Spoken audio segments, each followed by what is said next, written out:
Hello, everyone, and thank you so much for attending week 3 of BFSG's 3-week winter webinar series. This week discussing the art of healthy living with Warren DeWolf from Sharp Reese Steely, a local healthcare organization.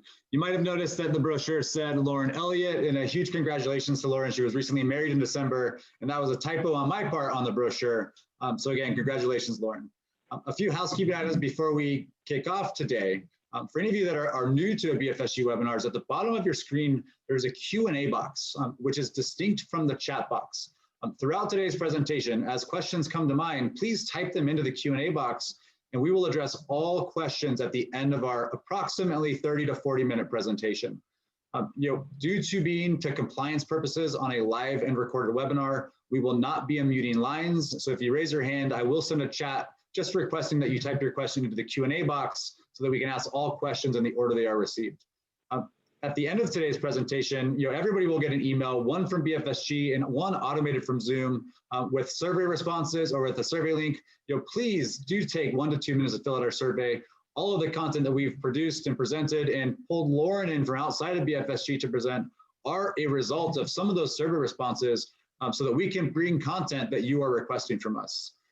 Lastly, this entire presentation will be available on demand within about an hour of the presentation. And in those emails tomorrow, we will provide links in case you would like to revisit any portion of today's presentation. With that, let me introduce Lauren DeWolf. All right. Hi, everyone. Thanks so much for being here. Yes, like Chad said, I'm Lauren. I work for a healthcare organization down here in San Diego. And my area is wellness and wellness promotion. I really love this field because I feel like I learn as much from my patients as they do from me. Finding your own wellness path, it's very individualized, and I encourage everyone to keep exploring, keep trying on new approaches to discover what fits, what feels right for you. And when I'm not doing this work, my big passion is backpacking. That's something I love to do. I feel like it gets me out of my comfort zone, both physically and mentally, so I appreciate that challenge. So for this morning, we'll skim the surface on a few different wellness and nutrition topics, and if something piques your curiosity, I encourage you to explore it further. You can think of this kind of like an introduction. So let me share with you an agenda for today.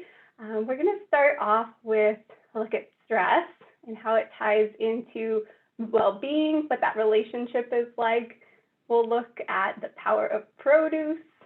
We'll also explore a bit on environmental modifications. How do our surroundings shape our behavior? And then one of my favorite topics is practicing mindfulness when it comes to enjoying our food. Okay, so stress, let's start there. It's really hard to talk about wellness without first addressing stress. And in my experience, stress is one of those things that it's lurking beneath most health issues. It could be, manifesting in like a digestive issue. Maybe it's keeping us from prioritizing healthy behaviors that we want to be doing. But it's really worth noting what stress is and how it can serve as a barrier. So when we think about stress defined, it's really anything that can pose a threat to our well-being. So what's going on when we're stressed? You've likely experienced this. There's those physiological signs. Our heart rate goes up, our rate of respiration goes up, blood pressure is going up. We also have hormones going on in our bodies. We've got spikes in cortisol, maybe adrenaline. And if we think back, way back, ancient ancestors, this response was a survival mechanism. A lot of us refer to this as like that fight or flight response. And our world has changed quite dramatically. We aren't likely to encounter a saber-toothed tiger walking down the road, but our body's response to stress has not evolved. We might be sitting at our desk facing a deadline, and it triggers that same response that we would have had as our ancient ancestors did. I do want to note a little bit of stress can be a good thing. Think about when you're meeting someone new. you're studying for a test. Those can be a little bit stressful, but it helps us perform. So the difference is noting when is it acute stress and when does it become chronic stress, where it's unresolved and it keeps mounting. So to tie everyone into this discussion, start thinking about our own lives, our own sources of stress. I would like to hear from the group with this poll regarding what's your greatest source of stress. So I know this thing, it's not comprehensive, we just have 5 here, but I'd like you to pick the one you feel contributes most greatly to your stress. Is it relationships, work, health? So, thank you so much, Lauren. So, hey, everybody, I just launched a live poll. So this is live. We will have a few of these today that allows you to pick and choose. It should have popped up on your screen. We'll leave it up for about 15 to 20 more seconds as we gather responses.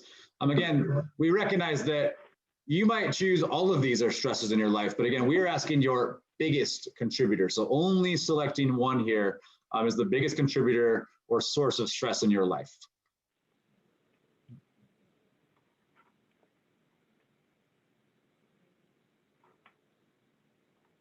Okay, so with most responses in, let me close polling. And with that, we have about, the biggest one here saying work, about 37%, 12% saying relationships, 13% saying health, 11% saying finances, 26% saying current events. That could be, politics and life or COVID-19 pandemic, et cetera. So again, let me share that with the group so you all can kind of see how that all shook out from the audience today. And then again, let me give it back to Lauren to continue.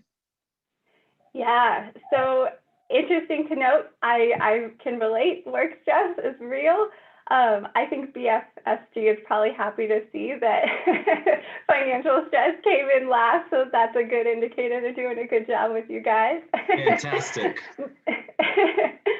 But I think it's important to reflect on where is our stress coming from. It's difficult to start to address it if we don't really start to reflect on it.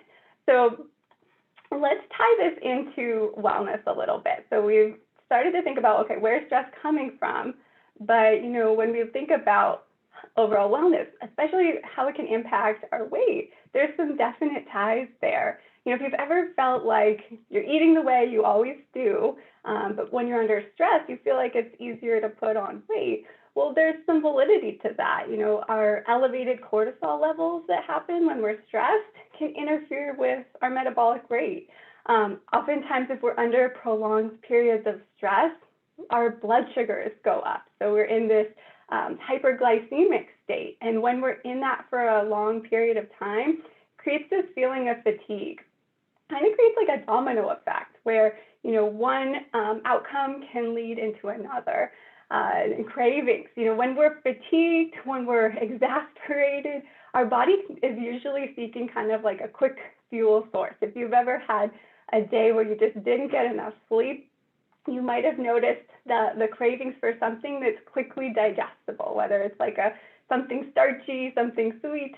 Our body can use that glucose readily, but then we get that crash afterward.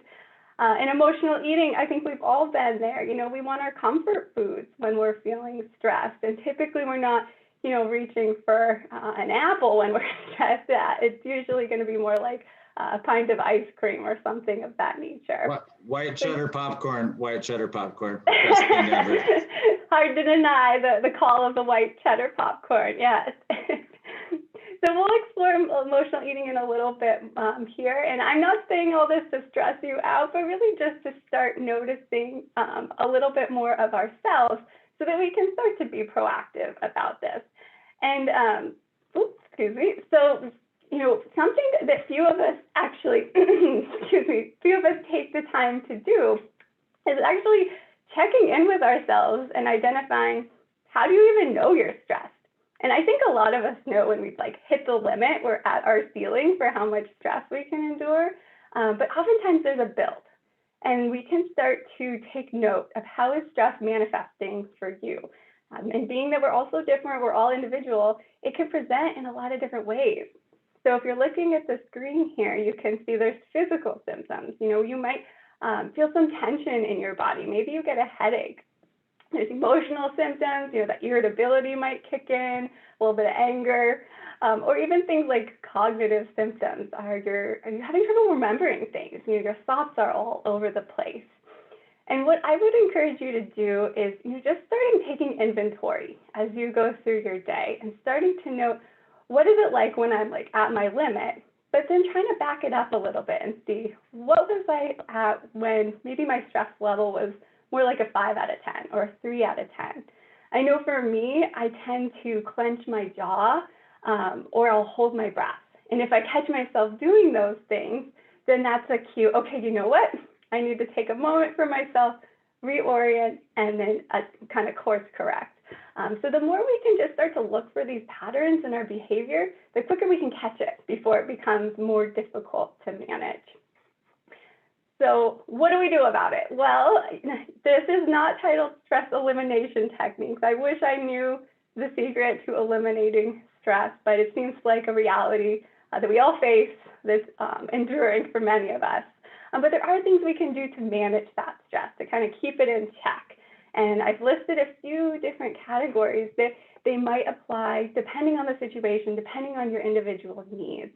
Perhaps you need to, start exploring a little bit around time management. What would support you as far as that goes? Is it a list? Is it planning? Maybe saying no, having some boundaries there. What about, is it relaxation? Have you been going too hard for too long and you need a little break?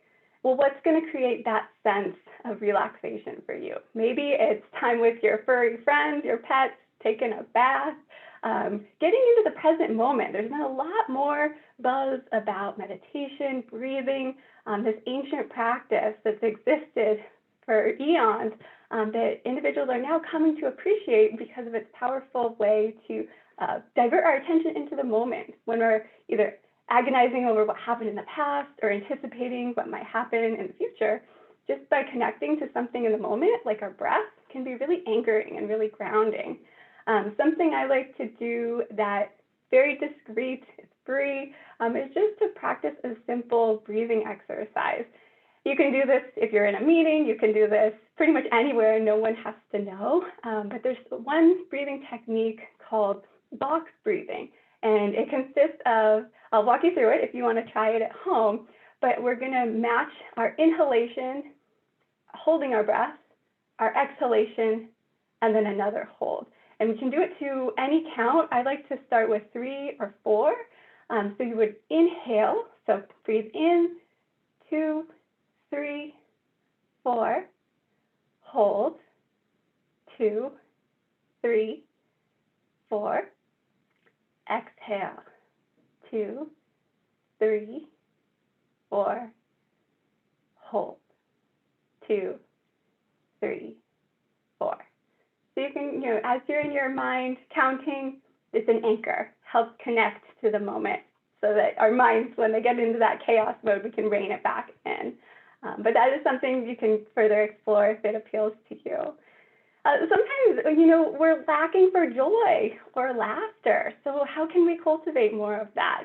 Do we need to reach out to a loved one? Maybe we have a hobby, a practice that's been neglected. Can we devote time towards that? Or comedy can be a really powerful mood booster. Listening to some stand-up, putting on a funny movie, that can be really effective too.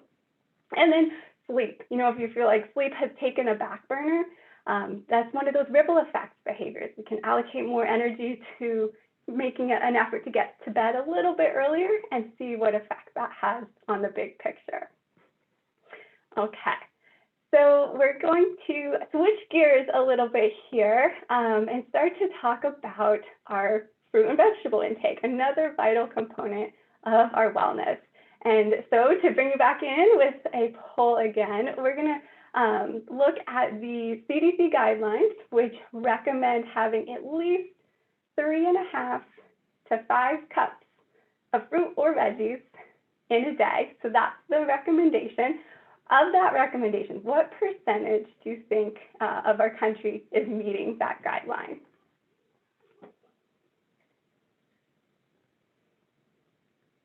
So we've got 2, 9. Yeah, sorry, Chad. So again, everybody, I did launch the poll again. It's up on the screen. I'll leave it up for about 20 seconds as we gather responses. My favorite one is the last one, right? French fries and potato chips. I love them so much, but I feel like that's probably the wrong answer.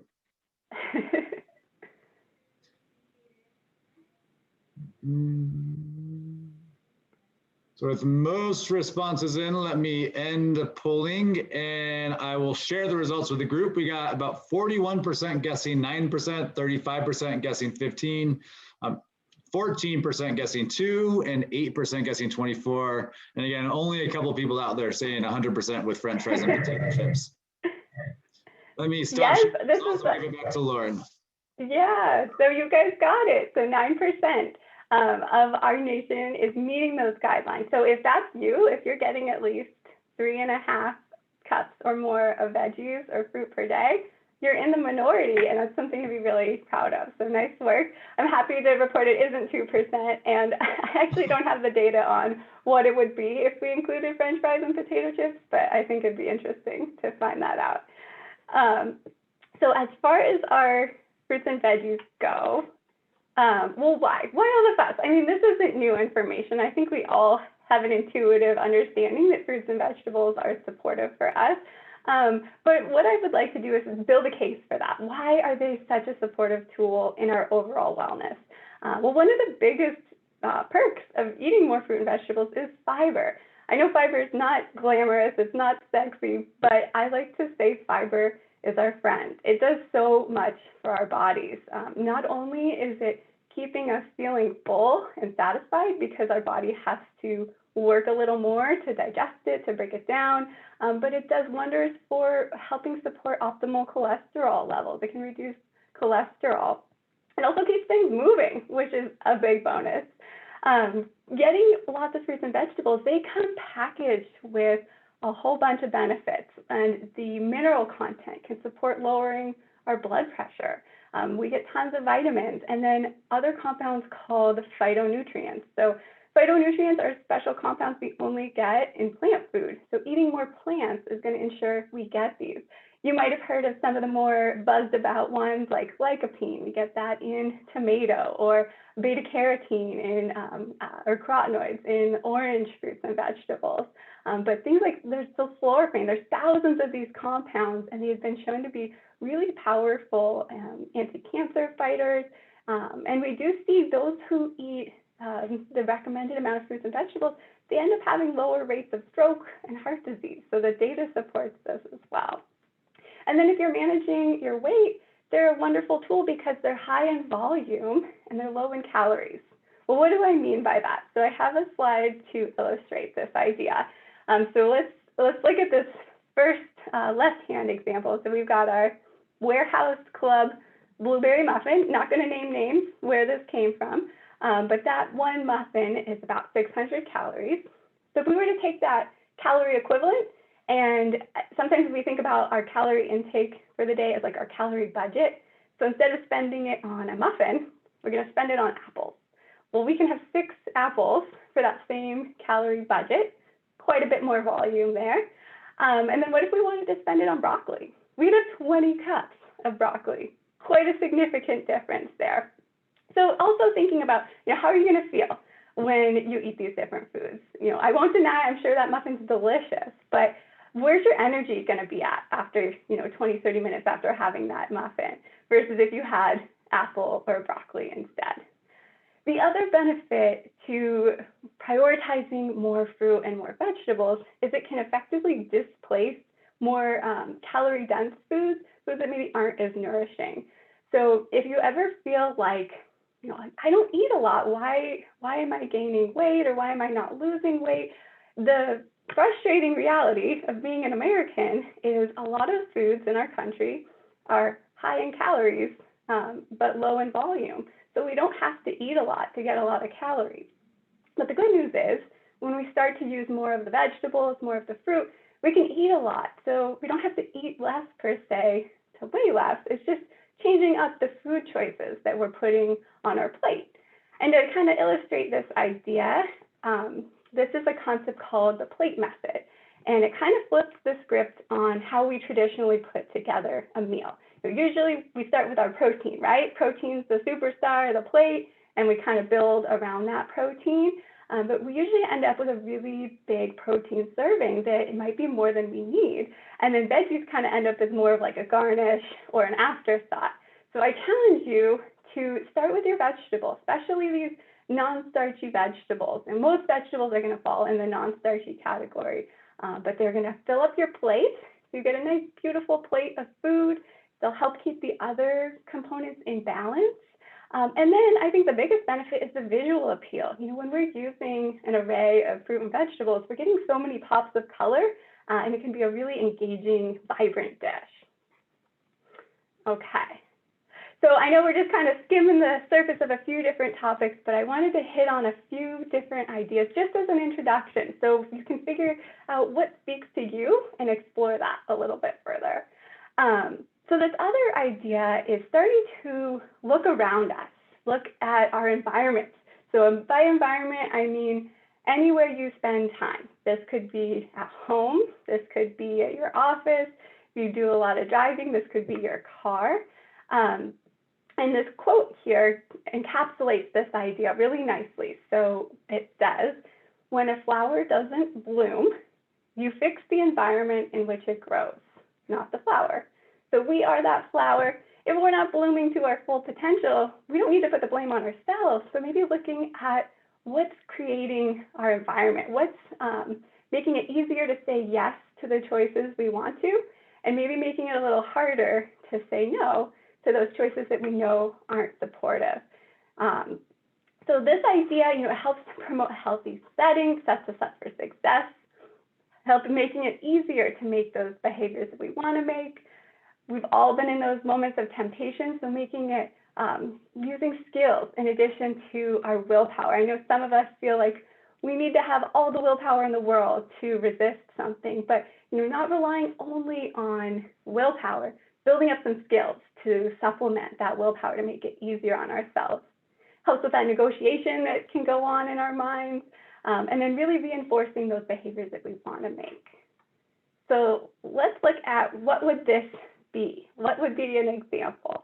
There's 3 questions that you can ask yourself when it comes to surveying your environment and trying to make some modifications. So you can ask yourself, what can I add? What can I remove? And what can I avoid? And I know for me, this was really powerful when I was first introduced to this idea. I used to keep snacks in my car. They were relatively healthy, but calorie dense, things like nuts, and I would keep them in the center console of my car. And it worked out great on those days where I was out longer than I planned. I had something I knew I could snack on. But the challenge was I started to notice when I would get stuck in traffic, this was pre-COVID when there was much more traffic, get stuck in traffic, get stressed, and then my response was turn to food. And I had that food sitting right next to me, and it became like a coping mechanism. So it wasn't a very healthy relationship for me. So I had to relocate my snacks into the trunk. So if I was in traffic and stressed, I couldn't easily access them. But that small little change made all the difference in terms of the behavior I was making. So that's what I mean by this idea. So as for adding, we just talked about more fruit, more veggies, and how that's supportive. What about adding in something that makes it easier to say yes to that? Is it having a vegetable that's chopped up, washed, cut, ready to go, or having a piece of fruit that you can just peel and enjoy?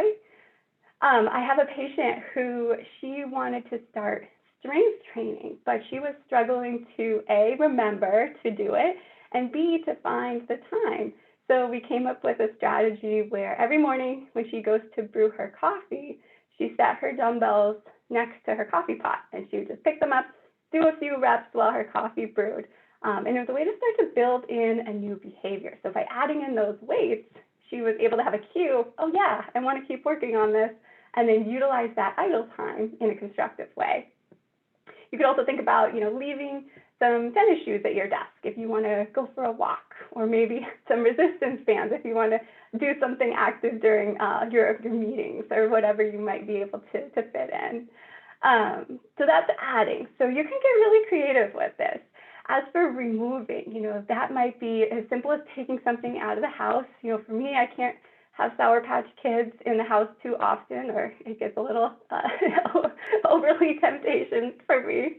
But it could also be, if you find like television commercials to be triggering, you see that with food, the marketers are doing such an effective job, maybe fast forwarding through the commercials would help. Or if you follow certain companies on social media that promote different foods or beverages that you're trying to reduce, maybe unsubscribing temporarily and see if that helps.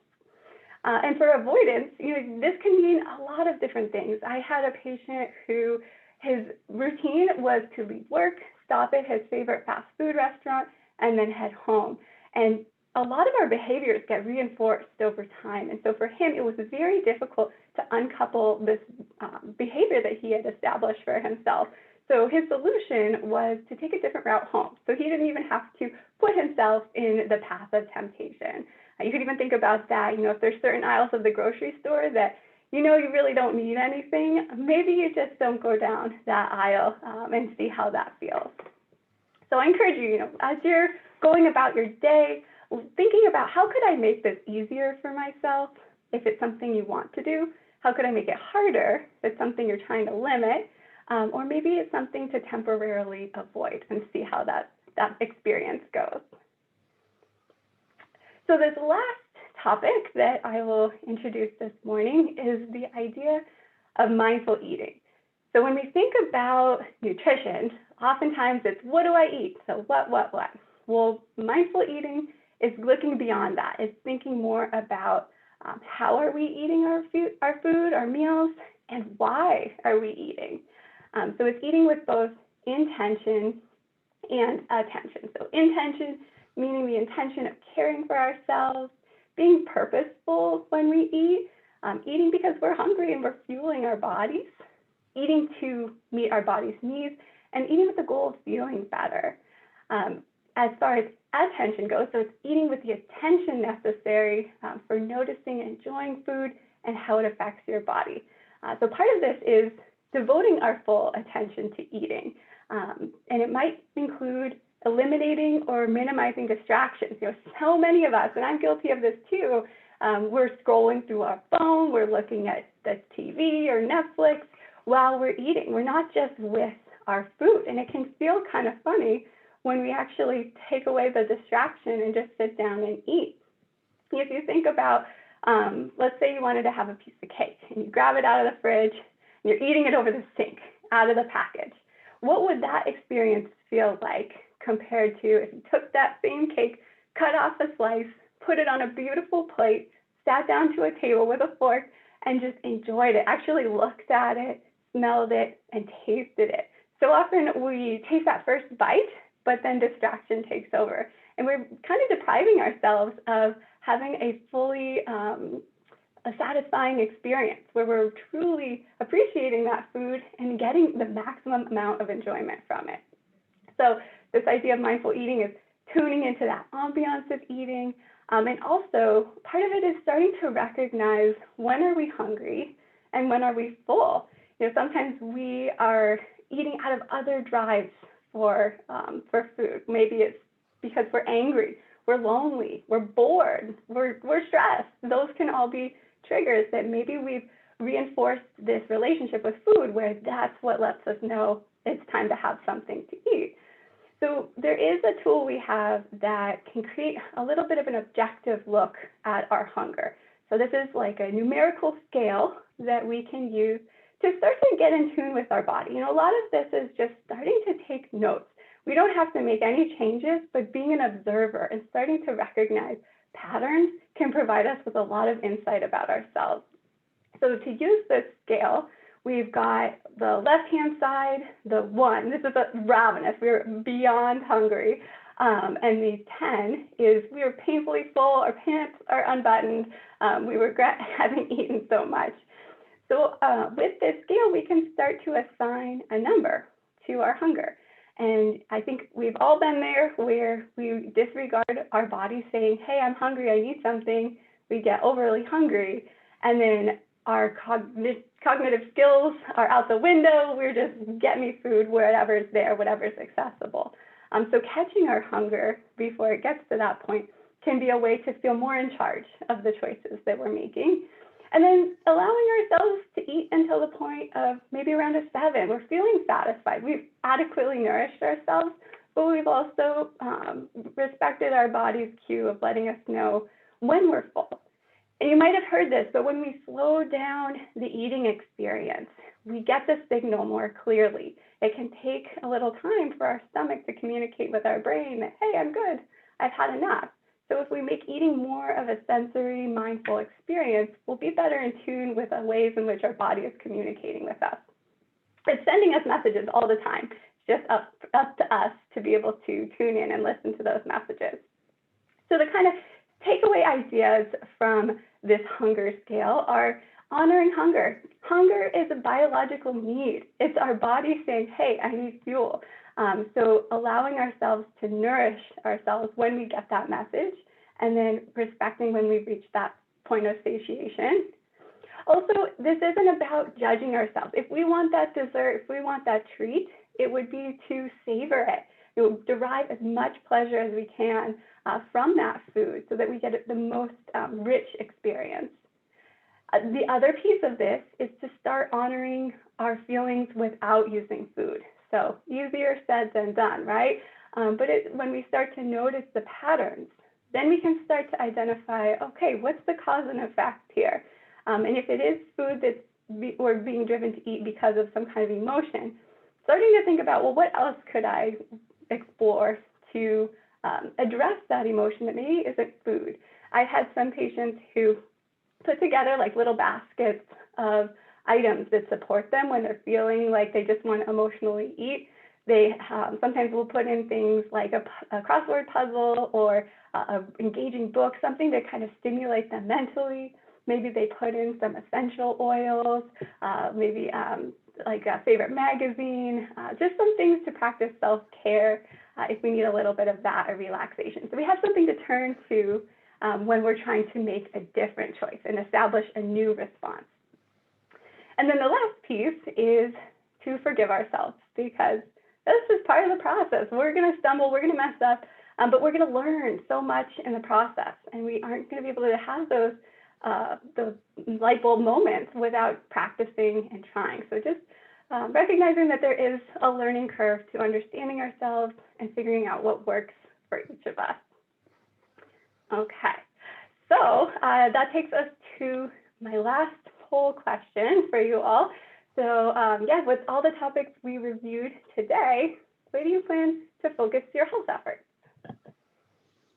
So again, our last poll for the day, kind of in summary, closing out today before we conclude, is with everything we've discussed today and Lauren has talked about, where do you plan to focus your health efforts going forward?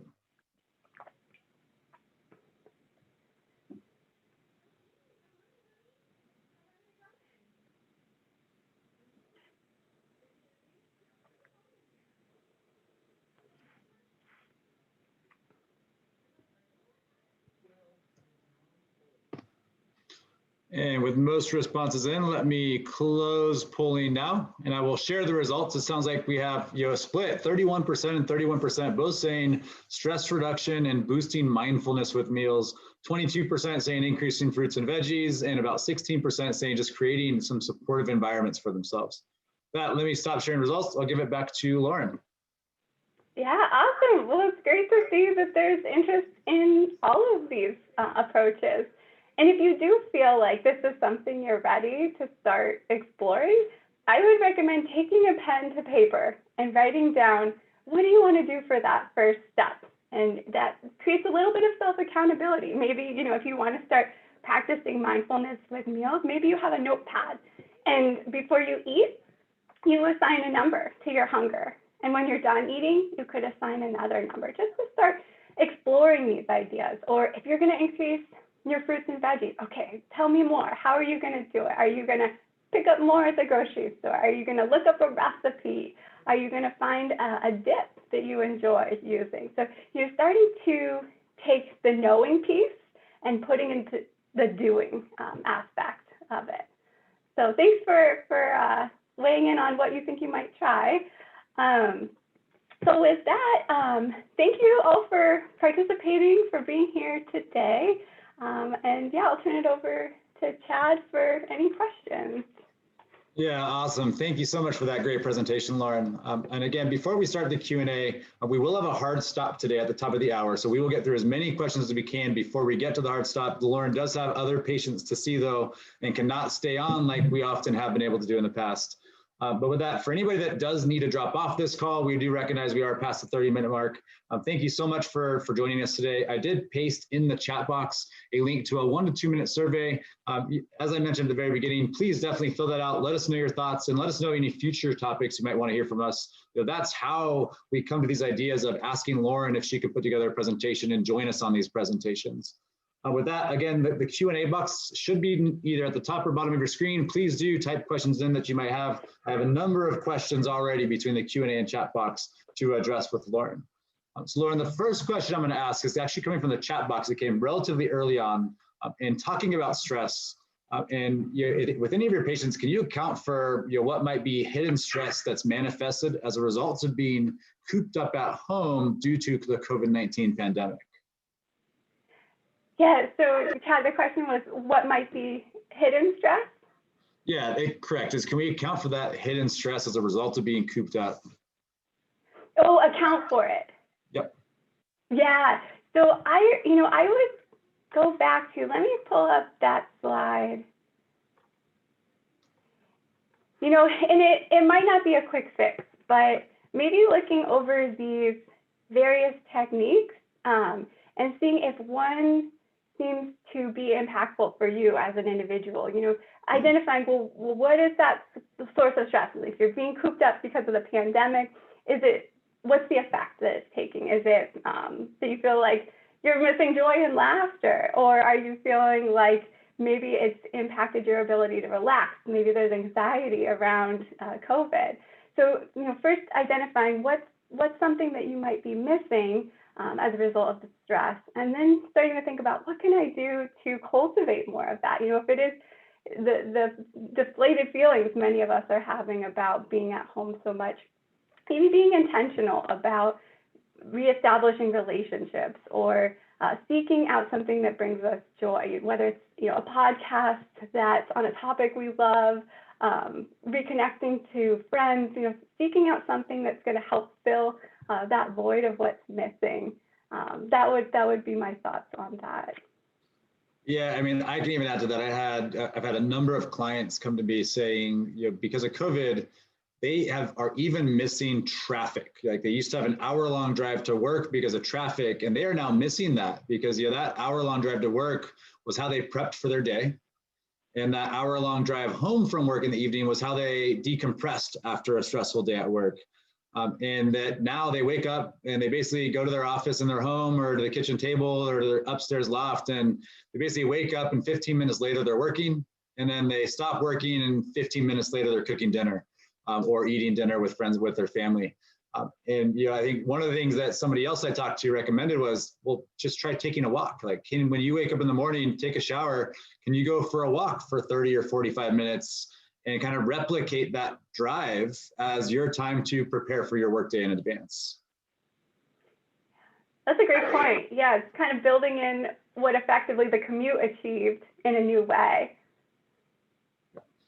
And so with that, I did get something in the chat box about a copy of the presentation. I did paste in the chat box already the same post that I have the survey link for everybody to fill out.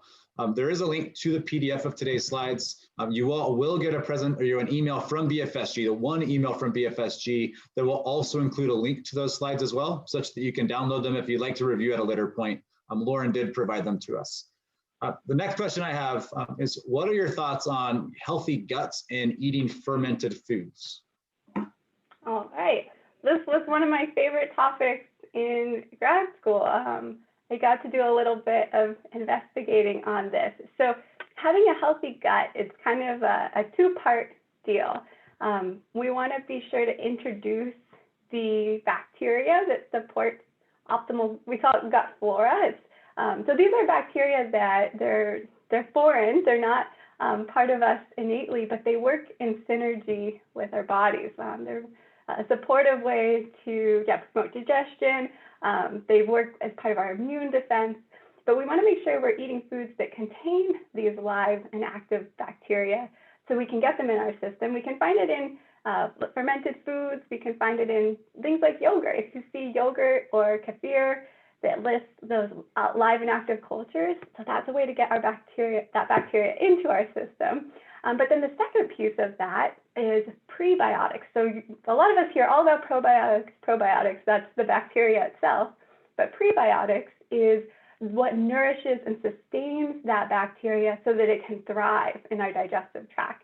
And another plug for fruit and vegetables, or plant foods for that matter, they're rich sources of this fermentable fiber, the prebiotic fiber that keeps our gut healthy and functioning. So so I would look at it from a 1-2 punch, where you're getting probiotics ideally from food. We digest them a bit better, but if you can't get it from food, maybe a supplement, and then in addition, eating a high fiber diet to support that bacteria. So with that, I'm going to pull in one of the questions from the chat box is, speaking of fiber, do you have any tips on just dealing with somebody that has bloating from eating fiber? Yeah, well, and fiber can be a little bit of a shock to the system. If you feel like you are ramping up your fiber really readily, and it might be a big adjustment. So being gradual, being kind to our bodies, allowing it to adjust.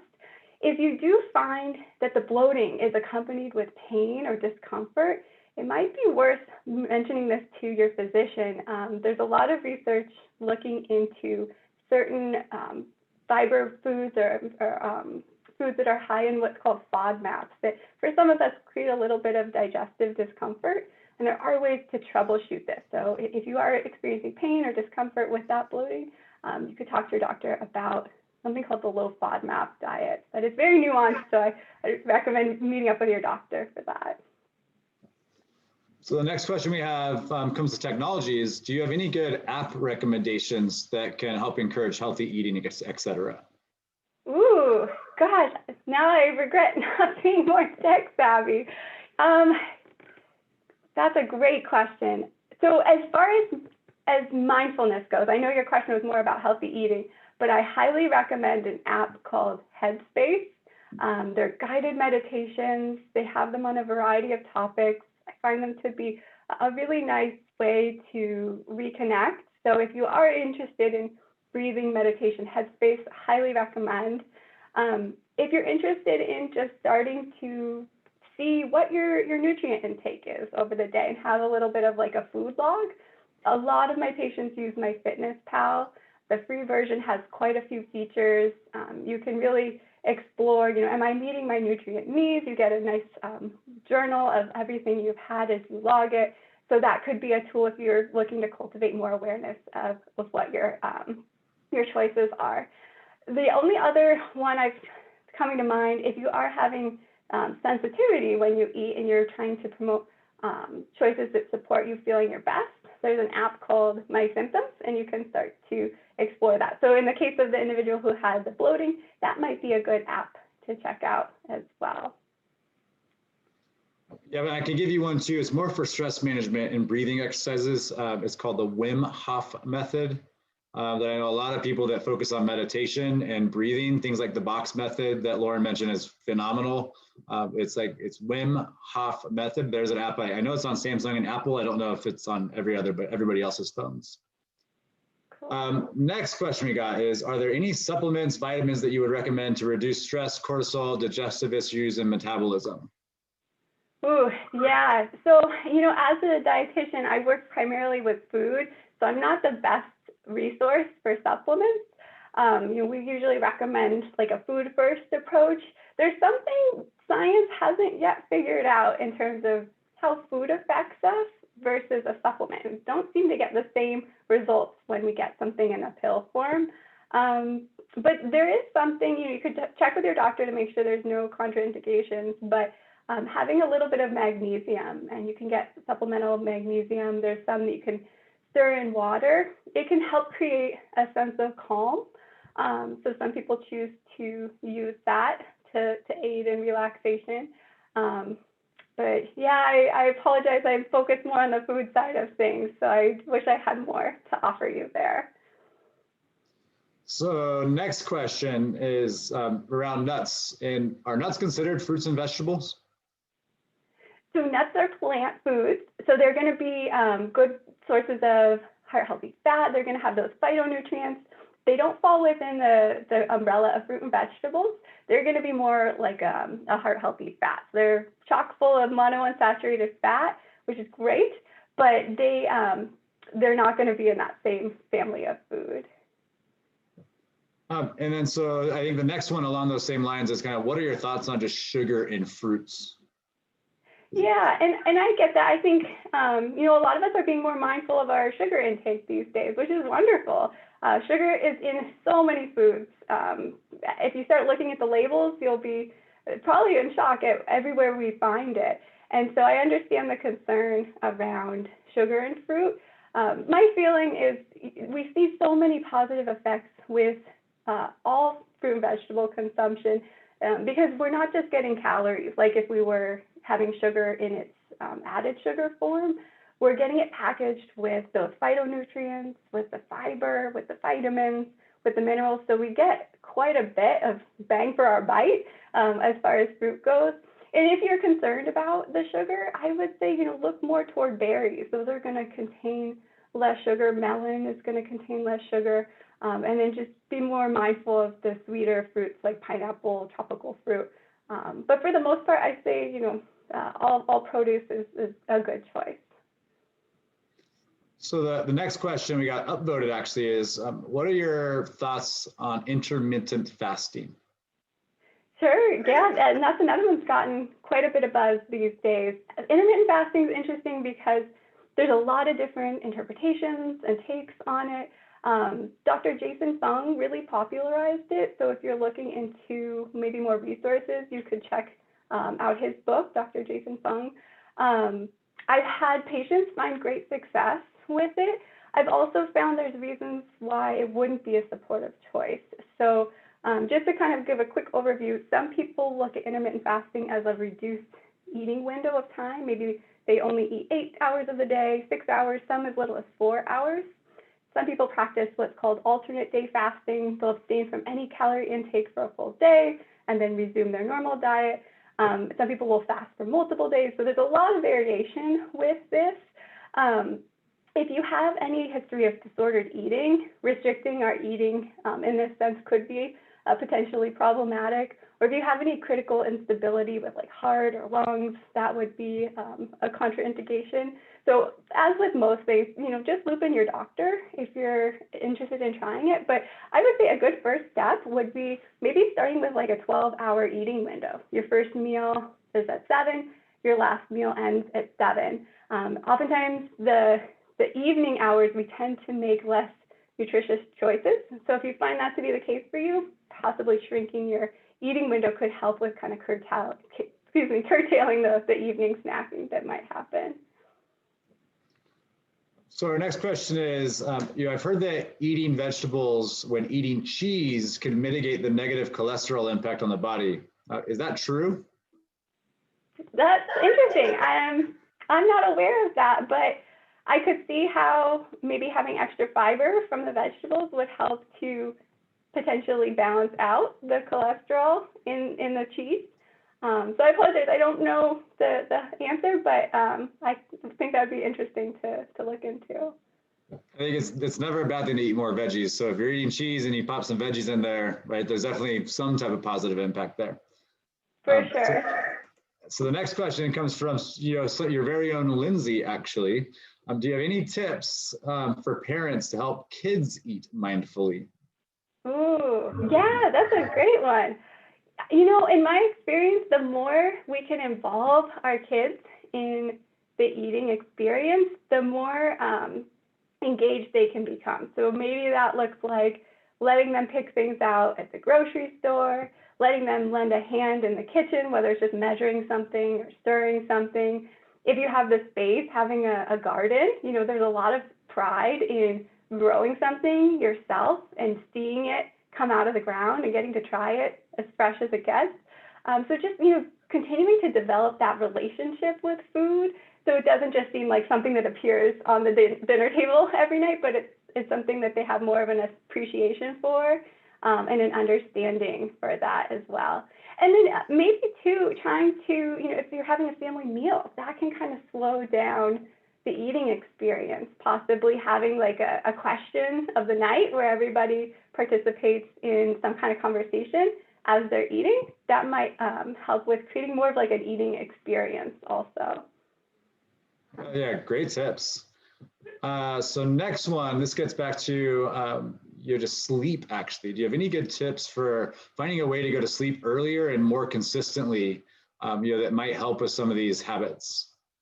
For sure. Yeah, I think a lot of us struggle with getting to bed earlier. There's the lure of our devices, those glowing screens. So my biggest tip would be establishing a routine. We do well with routines. And so starting to have like a wind down routine in the evening.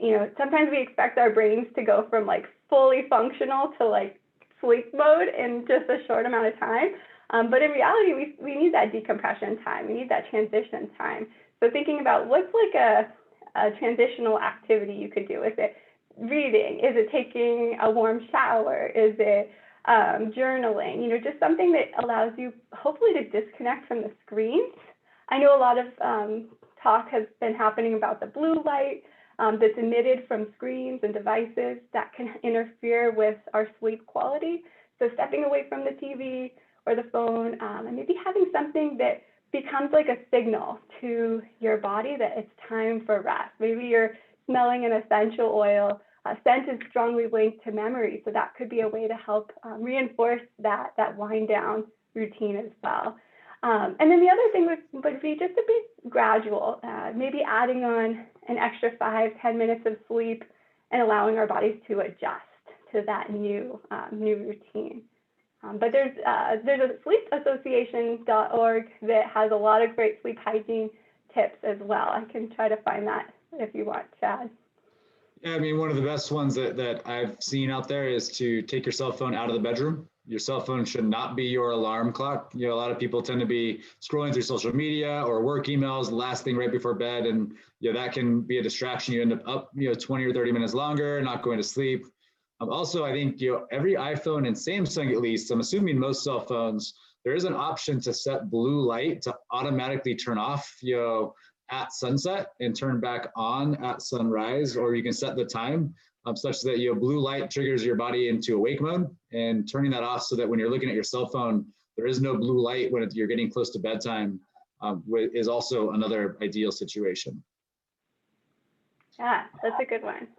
So the next one we got is, I see that people tend to focus on getting enough protein in their diet, but can our bodies really metabolize all that protein? So how much protein should we be consuming per meal to make that efficient?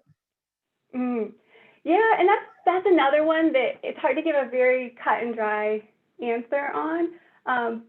Generally speaking, about 0.8 grams per kilogram of body weight. That's an equation we sometimes use to approximate our daily protein needs. If you want to convert your weight in pounds to kilograms, you can divide by 2.2. But that might get you in the ballpark. It can depend on a number of factors. If you have renal insufficiency, you have some kind of kidney disease, that's going to impact your protein needs. If you're an athlete, you're training vigorously, that's going to increase your protein needs. As a nation, we tend to get more than enough.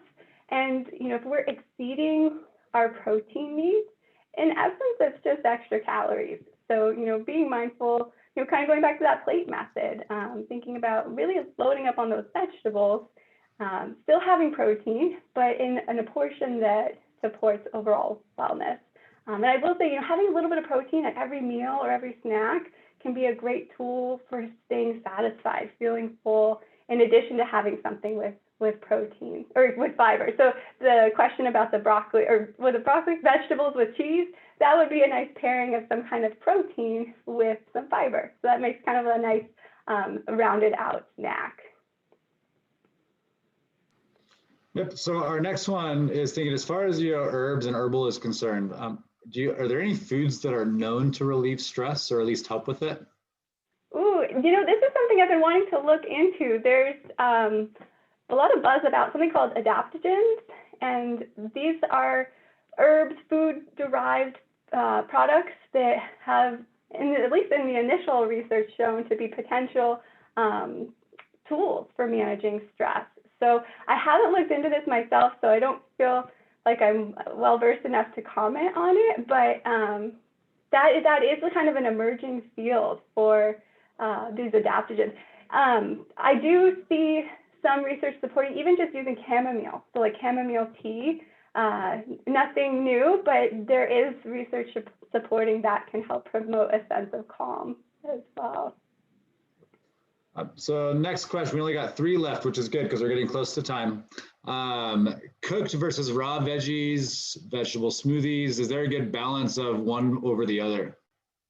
Yeah, so not to step on BFSG's toes with investment philosophy, but when it comes to nutrition philosophy, I like to say, don't put all your eggs in one basket. So diversify. There's benefits to eating cooked vegetables. There's benefits to eating raw vegetables. Some phytonutrients become more bioavailable, more readily absorbed in cooked form, like that lycopene that we find in a tomato. When we cook the tomato into a sauce, we can absorb more of that. We might lose some vitamins in the cooking process, but for some of us, cooking vegetables makes them better tolerated. They're more digestible. So there's trade-offs. So that's why I would say have a variety, explore different ways of preparing your veggies, sneaking them in, different colors. The more variety, the better. I can't believe that we just said diversify on a nutrition call. I think everybody was hoping that you didn't hear anything about diversify investments today, and they heard it anyways. That was fantastic. The next one I got is, are you familiar with the Noom app? And what are your thoughts? Oh, I just had a patient who highly recommended it. So I haven't used it myself. I've looked into it. I know they use cognitive behavioral strategies. She found it to be helpful because it's looking beyond just behavior and starting to look at the psyche and the emotional component behind it. So I can't say I've tried it firsthand, but I have heard a very favorable review of the Noom app. So then the last question we have today is, what would you consider to be good foods versus bad foods, specifically for lowering cholesterol? And then thinking about somebody who eats a lot of eggs, is how many eggs a week are okay to eat? And then also full fat plain yogurt, is it okay? Great question. So I'm of the philosophy that there really are no bad foods, even our refined processed foods. Nutritionally speaking, they're not offering us much, but if you love that food, I don't want to be the person to tell you to never have it. I think when we deprive ourselves, it usually backfires, but just to practice moderation and mindfulness around that. As for, managing cholesterol, just some quick things that help. Going back to fiber is our friend. So any kind of plant food is going to be optimal. Our fat choices. So what kind of dietary fats are we using? We do see when we consume more saturated fat, it does tend to correspond to elevated cholesterol levels. So if you are trying to work your cholesterol levels down, using those monounsaturated fats, that's going to be avocado or nuts or olives. Those are wonderful heart-healthy fats. And maybe reducing the amount of saturated fat. So that would mean trying to keep your total calories for the day, keep 10% of them from saturated fat or less. So you will find saturated fat in full-fat yogurt, but if you love it, just being mindful of how much are you going to be eating of that. Maybe you could pair it with a bunch of berries to kind of have a nice fuller bowl of food without overdoing it on the saturated fat content. Other foods that would be high in saturated fat are going to be animal foods, so butter, fattier cuts of meat, and tropical oils do contain a fair amount of saturated fat. So just being mindful of that when you're using things like palm oil or coconut oil. But yeah, 10% of your calories or less from saturated fat would be my recommendation there. And then as for eggs, yeah, so that's kind of a newer controversy. It used to be thought that if we ate dietary cholesterol, we would have high serum cholesterol or blood level cholesterol. Newer research has shown that not to be so conclusive. There's a lot of challenges with nutrition research. It's not well funded. We don't have a lot of reliable studies that can knock out other variables.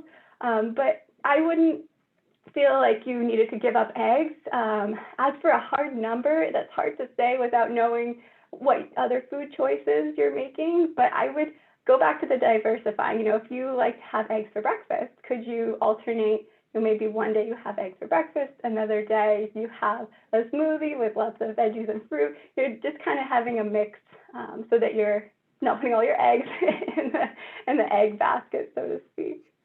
I like it. That was a great way to conclude today with our last question. So with that, any closing remarks for the group today, Lauren? Oh, I just really appreciate everyone participating in the polls and your thoughtful questions. Yeah, and if you found one of these topics to speak to you, let this be your springboard for investigating something and take that interest and put it into action. That would be my recommendation.